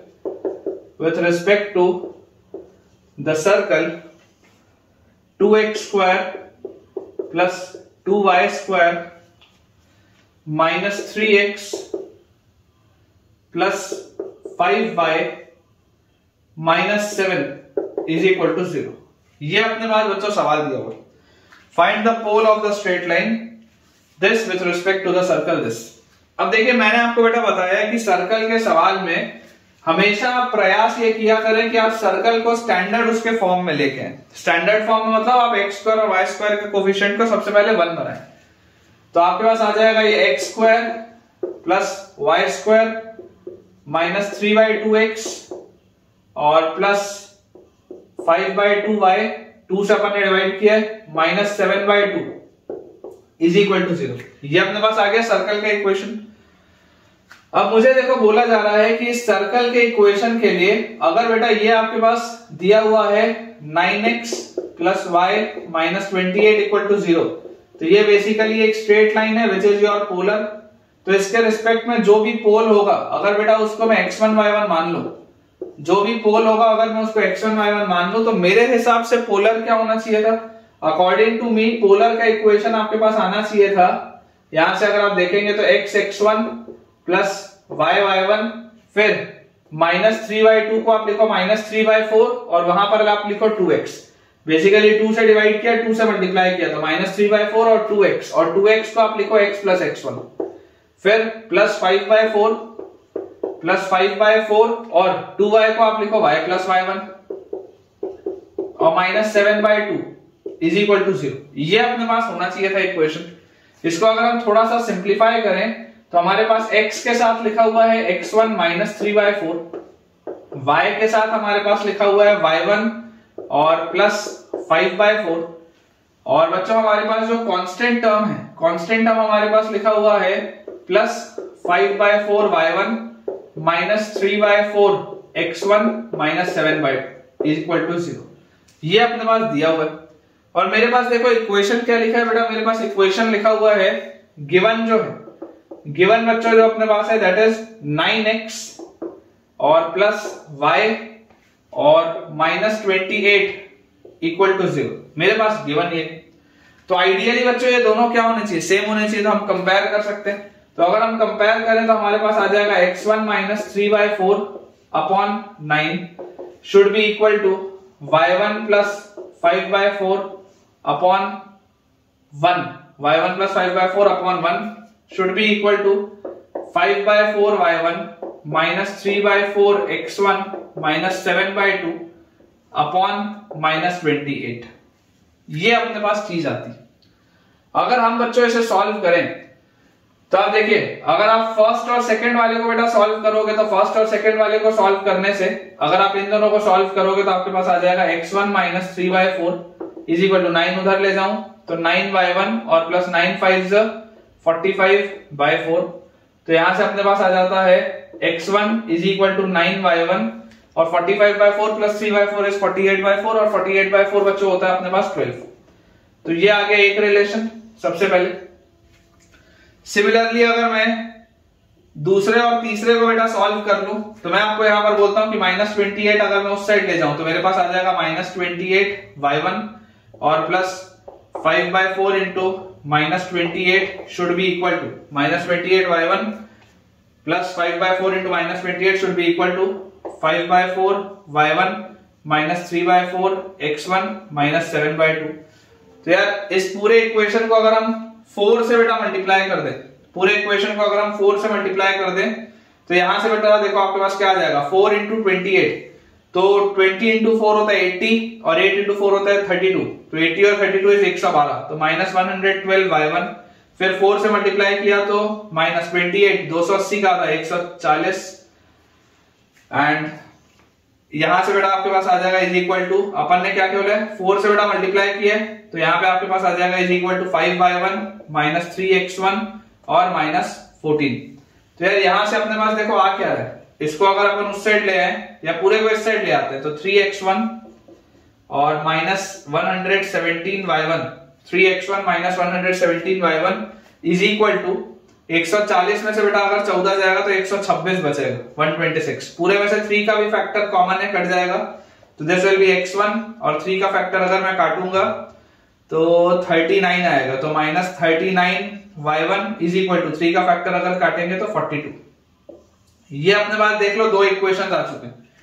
तो x1 की value थी 9y1 + 12, x1 की value आ रही है 39y1 equal to 42। अगर मैं solve कर लूं तो 9y1 + 12 इज इक्वल टू उधर जाएगा तो 39y1 और प्लस 42। तो बच्चों यहां से आपके पास देखो क्या आ जाता है, इसको आप उस साइड ले जाओ और इसको इधर ले आओ तो 12 - 42 इज -30 इज इक्वल टू ये उधर जाएगा तो 30y1।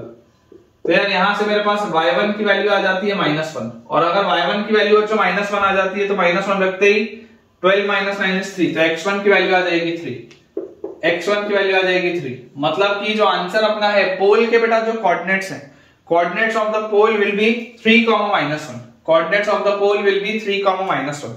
बिल्कुल सही।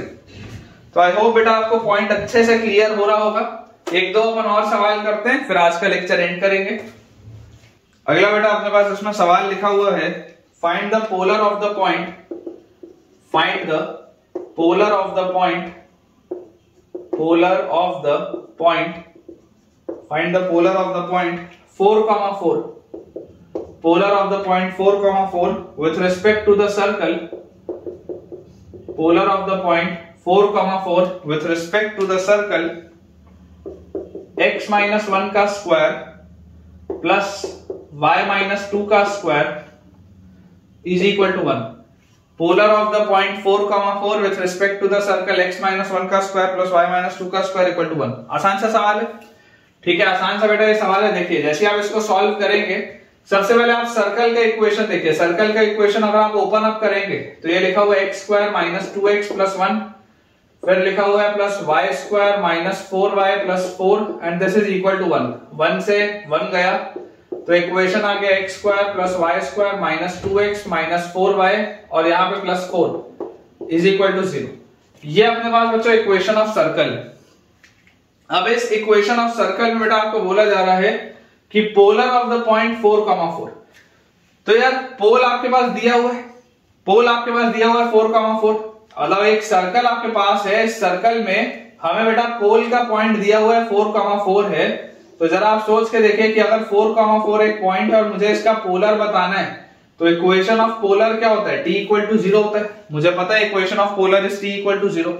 तो यार जैसे ही मैं बेटा विद रिस्पेक्ट टू 4,4 पोलर बोलूंगा, पोलर बेटा जैसे मैं बोलूंगा तो देखो मेरे पास क्या आ जाएगा x1 प्लस y1 और -2x को आप लिखेंगे x + x1, फिर -2 2y को आप लिखेंगे y + y1 और 4 इज इक्वल टू 0। और बेटा x1 और y1 की जगह 4 4 अगर मैं लिखूंगा तो 4x plus 4y minus x plus 4 minus 2 into y plus 4 equal to 0।